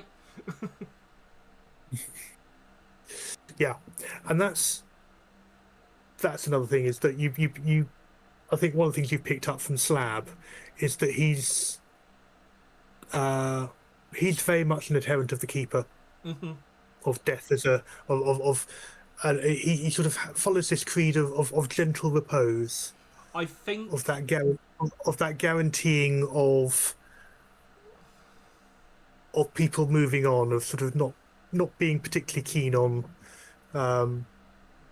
the rest being uneasy. So yeah, absolutely. His thing is, someone who doesn't want to stay put, you don't keep them, you let them go. Yeah, I because think the keeper has obviously let them go and has other ideas for them. And I think out of respect and not really knowing herself, she probably has like a little shrine to the keeper, just out of respect for the work she's doing, and like just make sure that she stays on the good side of people that deal with death. You never know when you need a favour. Absolutely. I'm just having a quick look just to remind myself of what the sigil of the keeper is, just so you can visualise it. I believe it's in Rising. Yeah, it's in Chronicles of Everyone. It's basically a coin with basically what looks like a scratched H. Yeah, that's the best description. That's what I thought. Yeah, Restful Watch is the name of it. Might even actually have a thing of that. Give me a minute. Yeah, I was wondering if there was one in there. We have a I have that as a handout. I can.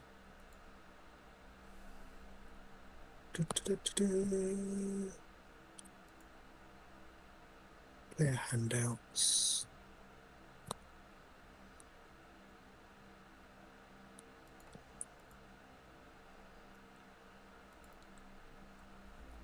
Oh, I'll find it. We'll find it. If you can't find it, Yeah, we'll find it. But it's one of those things that Grazka, apart from being quite cheery outwardly, she's very much fallen into that.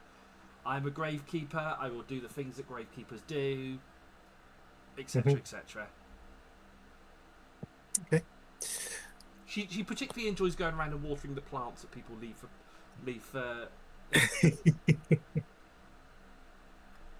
You know, because there's enough death in a graveyard without plants dying as well. Yeah, adding to it. Fair enough. I'll find it. So yeah, so Gorink and Ferris again, probably sort of wandering sort of near around the same sort of time. Probably not long after Gorink, after you've heard about Seth and him absconding. I guess there's that kind of it's almost that sort of scene of you all sort of starting to resemble that kind of nod as you kind of walk on in shortly after Ariana arrives. It's probably at that point you notice that One Eye has actually been here for quite some time and is actually sort of sat in the corner having a chat with the barkeeper. Suddenly Is has a new Gorink bow. being the rogue in the corner?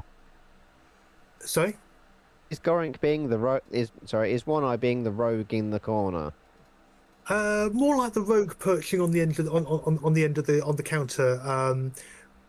Especially given it's a bar stool, it's not quite the legs kicking because they've actually modified it so that the crossbars on the stool, there's actually several for different heights for different clientele, so they look comfortable.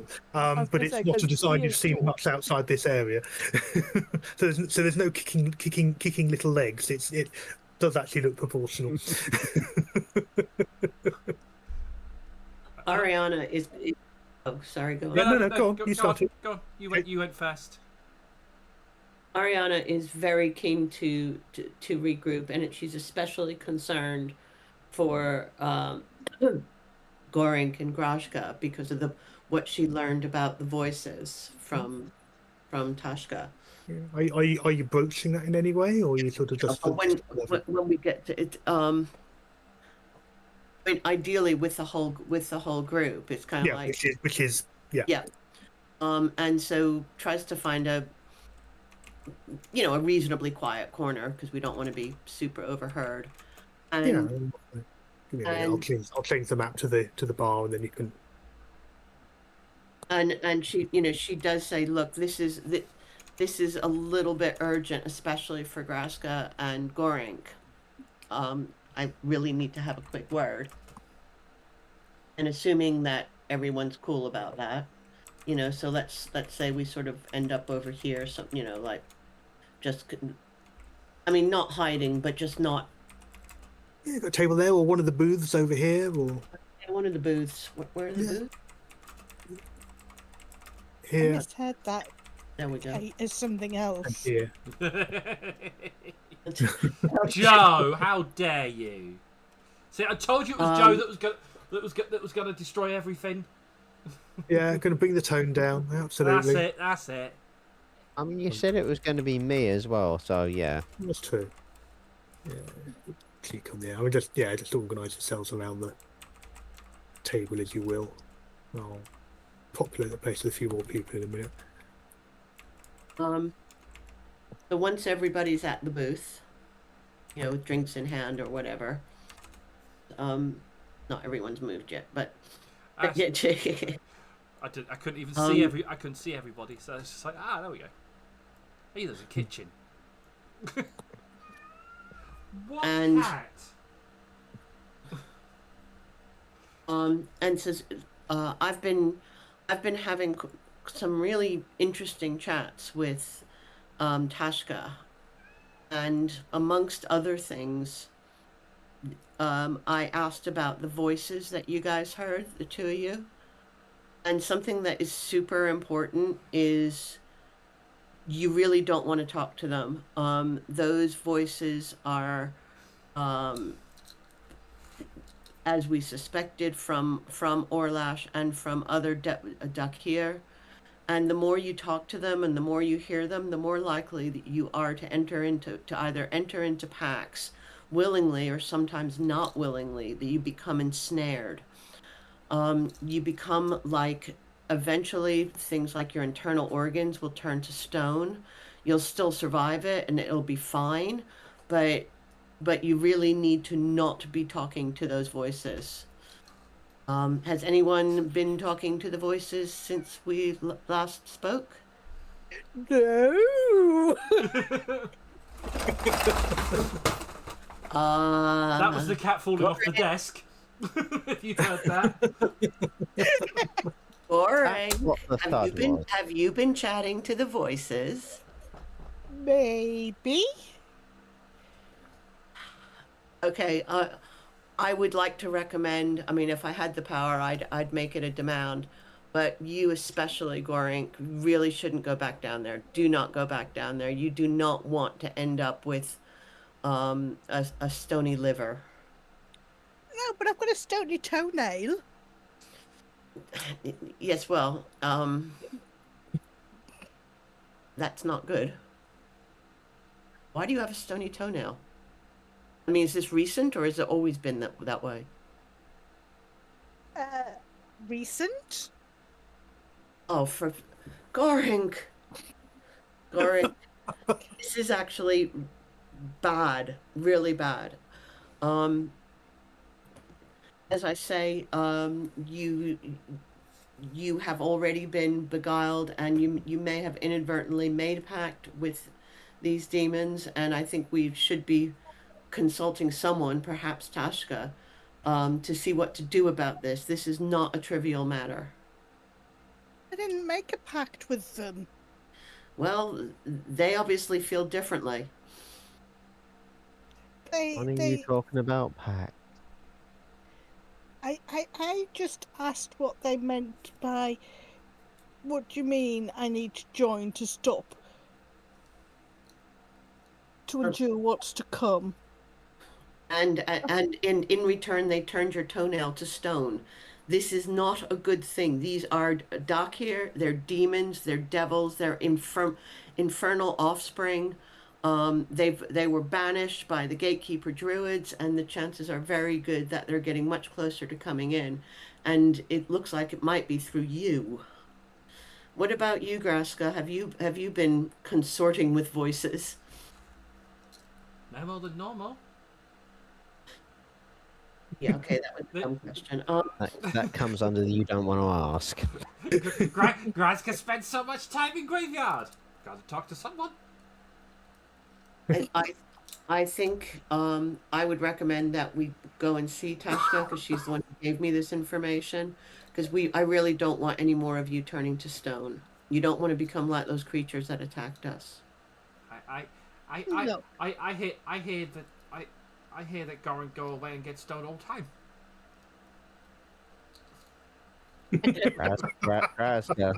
Graska. Yes. That's not what that means. Okay. You know how people drink and get real happy or real mad? She's got this green liquid in a glass. She's like, no. Like that. It's kind of like that, but you see things. Or hear things and your toenails turn to stone. Graska's just staring at a drink, and she's like, At which point I decide to take my foot out of my God. sock and shoe and go, Okay. look, it's just a stony toenail. And that And on that bombshell, at gone 10:30. Yeah. We'll What a way pause to and end pick it. this up next time. With the revelation of the stony toenail. That has to be the title for the next one. Yeah, not the revelation of St. Jude, the revelation of the stony toenail. or just stony toenail as the, It's going to be a new drink at the bar, but before soon, isn't it? I want a stony toenail. Stony toenail. This weird grey liquid in a glass. Yeah. They call it, hair of the bar that bit you. Yeah, you know. Yeah. Oh. It's just Thank a dip you, in the everyone. slops bucket.